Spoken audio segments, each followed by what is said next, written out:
یہ مولانا شریف کی ان لوگوں کی باتیں سنیں جو اپنی طرف سے پتہ نہیں کیا کیا دین کے معاملے میں گڑھ کر کے باتیں بولتے رہتے ہیں اور اپنی خواہش نفس کی پیروی کر رہے ہیں. یہ دراصل یہ ان سے پوچھا جائے کہ یہ جب ممبر میں بیٹھ جاتے ہیں تو یہ ان کا دین صرف ان کا دین ہوتا ہے یا اللہ کا دین ہوتا ہے یا رسول صلی اللہ علیہ وسلم کا دین ہے؟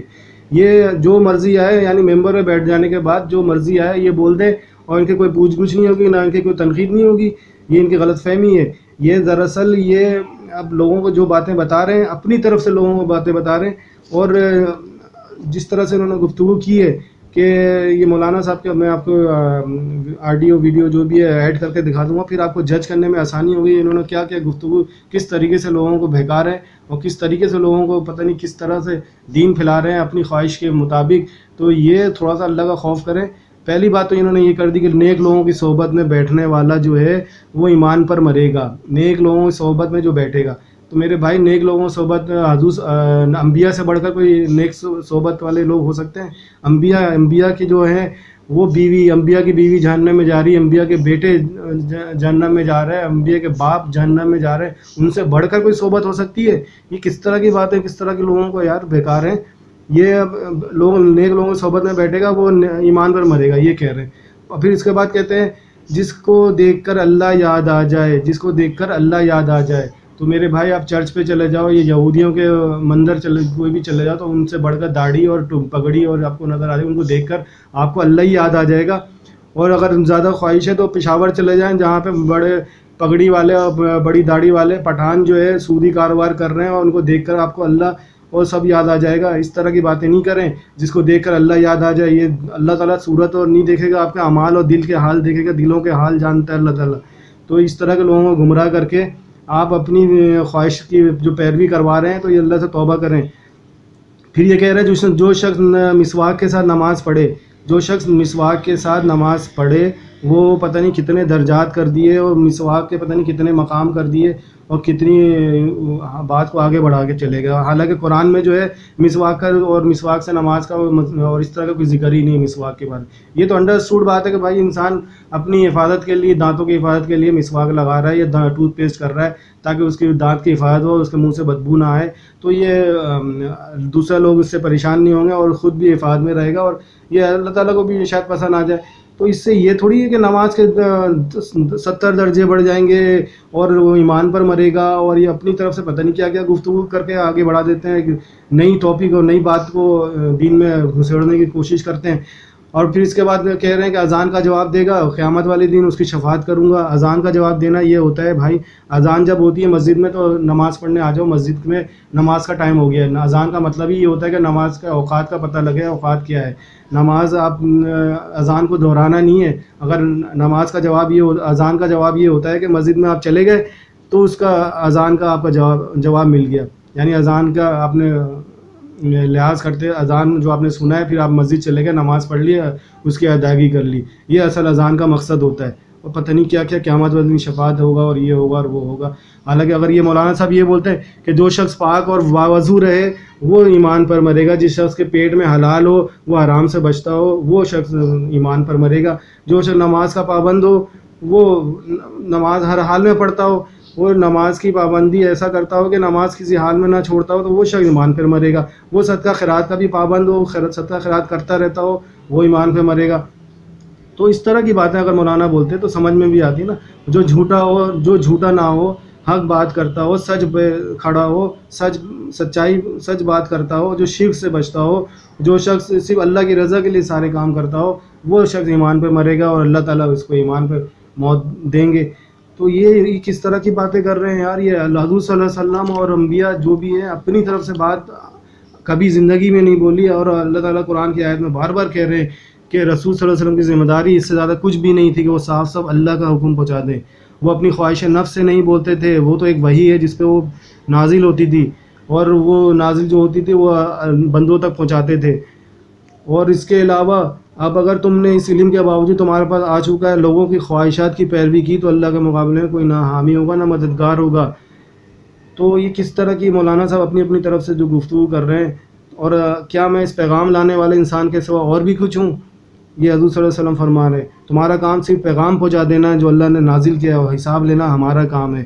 تو برائے مہربانی مولانا صاحب یہ تھوڑا سا آپ لوگ خود سوچا کریں کہ حضور صلی اللہ علیہ وسلم صاف صاف اللہ کی آیت کے علاوہ اپنی طرف سے دین کے معاملے میں گڑھ کر کچھ بھی نہیں بولتے تھے، تو آپ لوگ کی اتنی ہمت کیسے آ گئی ہے، اتنی جرت کیسے ہو گئی ہے کہ ممبر پہ بیٹھنے کے بعد ایسا لگتا ہے کہ آپ ممبر کے نعوذ باللہ خدا بن چکے ہیں، جو ہم بولیں گے وہی منوان تسلیم کر لو. تو یہ آپ کی غلط فہمی ہے، آپ اس سے توبہ کریں، اور ایک آپ لوگوں کا مقام ہے، اس مقام کو جو ہے قائم رکھیں اپنے آپ کو. تو دوسری آپ ان کی ویڈیو بھی دیکھ لیں آپ لوگ. امام حنبل رحمۃ اللہ علیہ سے بڑے بزرگ وہ کہتے تھے کہ یا اللہ ایمان پہ لے جائیں، کہ شیطان نے آخری وقت میں بھی آ کے ان کو کہا کہ حنبل احمد تو اپنا ایمان بچا کے لے جا رہا ہے، تو انہوں نے کہا نہیں ابھی چند سانس باقی ہیں ایمان بچا کے. تو ایمان بچانے کے 7 نسخے میں نے پڑھے، 7 نسخے، جو ان 7 باتوں پہ عمل کرے گا انشاءاللہ اس کو ایمان پہ موت آئے گی. وہ میں آج آپ کو تحفہ دے دیتا ہوں. نمبر ایک جس کو ایمان پہ موت آئے گی وہ کون ہے؟ جو نیک لوگوں کی صحبت میں اکثر بیٹھتا ہے، جو نیک لوگوں کے پاس جا کے بیٹھتا ہے، اس کو ایمان پہ موت نصیب ہوگی. نیک لوگ کون ہیں؟ لمبی بات نہیں بتاتا، 2 باتیں بتاتا ہوں. نیک لوگ کون ہوتے ہیں؟ نیک لوگوں کی نشانی یہ ہے کہ جس کو دیکھ کے اللہ یاد آئے.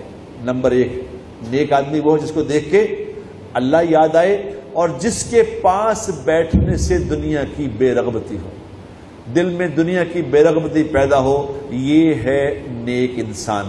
اور اس دنیا میں میں نے ایک تو دیکھا، اور بھی ہوں گے، میں نے ایک دیکھا، اس کا نام تھا شیخ عبد الوہاب صاحب رحمۃ اللہ علیہ. جب ان کے پاس جا کے میں بیٹھتا تھا خدا کی قسم لگتا تھا کہ دنیا بیکار چیز ہے. ان کے پاس جاتے تھے کہ دعا کرائیں گے کہ کچھ مال آ جائے. ان کے پاس جا کے دل کرتا تھا کہ دفاعی کرو دنیا کو. یہ وہ ایک آدمی دیکھے، ایک اللہ والوں کے پاس بیٹھنا. نمبر 1. نمبر 2 نسخہ جو اپنی نگاہوں کی حفاظت کرے گا اس کو ایمان پہ موت آئے گی. یاد رکھیں، نگاہوں کی حفاظت کرنے والے، اپنی نگاہوں کو بچا کے رکھنے والے، نگاہوں کو جھکانے والے.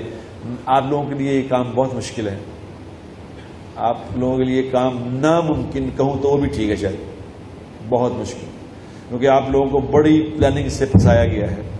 بڑی پلاننگ ہو رہی ہے پیچھے، کچھ لوگ اس پہ اربوں ڈالر خرچ کر رہے ہیں، اربوں ڈالر خرچ کر کے یہ پلاننگ کر رہے ہیں کس طرح ان کے لڑکے لڑکیوں کو اکٹھا کر دیں تاکہ ان کا ایمان ہی ختم ہو جائے. جب لڑکے اور لڑکیاں اکٹھے ہو جائیں گے میرے دوستو، پھر اس سے توقع کرو کہ ان کا ایمان بچ جائے گا، تو ایسا نہیں ہوگا. یہ دھوکہ اپنے آپ کو نہ دو، یہ نہیں ہو سکتا. جو نگاہوں کی حفاظت نہیں کرے گا میرے بھائیوں، یاد رکھنا، جو نگاہوں کی حفاظت نہیں کرے گا موت کے وقت اس سے ایمان چھین لیا جائے گا. یہ بڑی خطرناک بات ہے. جو نگاہوں کی حفاظت کرے گا اس کے بارے میں کہا جاتا ہے کہ اس کو ایمان پہ موت آئے گی، اور جب کوئی غیر محرم سامنے آئے تو اس کو دیکھ کے جو نکاح جھکا لے گا تو اللہ اس کو ایمان کی حلاوت اسی وقت نصیب فرمائیں گے، نقد. نمبر 3 جو نماز مسواک سے پڑھے گا، مسواک سے نماز پڑھے گا، مسواک کی نماز اور بغیر مسواک کی نماز میں پتہ کیا فرق ہے؟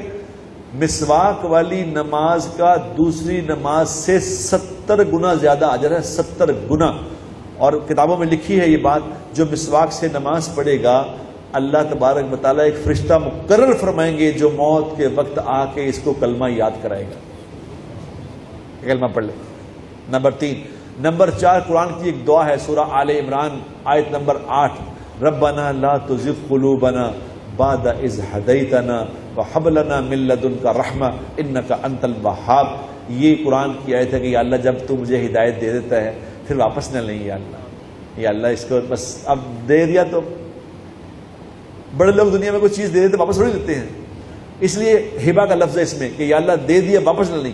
اس دعا کو ہر نماز کے بعد ضرور پڑھا کرو، ضرور پڑھو، انشاءاللہ ایمان پہ موت آئے گی. اور نمبر 5 صدقہ کرو. صدقہ کثرت سے کرنے والا، جو کثرت سے صدقہ کرنا سیکھ لے گا، یہ اس کا ایمان بھی بچ جائے گا، اس کا مال بھی بچ جائے گا. اس کا ایمان بھی بچے گا، مال بھی بچے گا. کہ جو مال صدقہ کر دیا، جو صدقہ کر دیا وہ میرا ہے، جو چھوڑ گئے یہ وارثوں کا ہے، اس لیے اپنا سارا مال لے جاؤ ساتھ، صدقہ کرو، صدقہ کرو، خوب صدقہ کرو۔ اور نمبر 6 کیا؟ نمبر 6 ہے اللہ نے جو مسلمان بنایا ہے نا، اللہ نے جو مسلمان بنایا اس پہ اللہ کا شکر ادا کرتے رہا کرو کہ یا اللہ تیرا شکر ہے مسلمان ہوں، یا اللہ تیرا شکر ہے مسلمان ہوں، کیونکہ مسلمان ہونا بہت بڑے شرف کی بات ہے۔ میں کسی آدمی کو کہوں کہ غریب آدمی اس نے کہا جی پیسے نہیں گئے، میں غریب ہوں، میں نے اسے کہا کہ تمہیں 1 بلین دے دوں، 1 ارب دے دوں، 1 ارب دیتا ہوں، کلمہ چھوڑ دو۔ تو ایک دم اس کا رنگ بدل گیا، اس نے کہا جی کی کہتے ہو مولوی جی، تو اس ساری دنیا بھی دے دو، کلمہ نہیں چھٹاں گا۔ تو میں نے کہا بتاؤ کلمے کی کیا قیمت ہے؟ تو اس پہ اللہ کا شکر ادا کرتے ہیں، یا اللہ تیرا شکر ہے کہ تو نے مجھے مسلمان بنایا ہے، یا اللہ تیرا شکر ہے میں ایمان والا ہوں۔ جو شکر کرے گا لَإِن شَكَرْتُمْ لَأَزِيدَنَّكُمْ، شکر کرنے والے کی نعمت کو اللہ بڑھائیں گے۔ اس سے بڑی کیا نعمت ہے کہ میں مسلمان ہوں؟ اس پہ شکر ادا کرنا۔ اور نمبر 7، جب اذان ہو میرے دوستو، اذان کو غور سے سن کے جو اس کا جواب دے گا، اذان کا جو جواب دے گا، اللہ کے نبی صلی اللہ علیہ وسلم نے وعدہ فرمایا ہے کہ جو اذان کا جواب دے گا یا دے گی، میں قیامت والے دن اس کی شفاعت کروں گا۔ اب جس کی شفاعت کا وعدہ اللہ کے نبی نے کر لیا ہے تو اس کو موت ایمان پہ آئے گی کہ نہیں آئے گی؟ یہ 7 نسخے آپ کو آج بتا دیے ہیں، اس کی تفصیل میں نہیں گیا کہ وقت تھوڑا ہوتا ہے۔ یہ 7 چیزیں اپنی زندگی میں پکی پکڑ لو، انشاءاللہ ایمان پہ مرو گے۔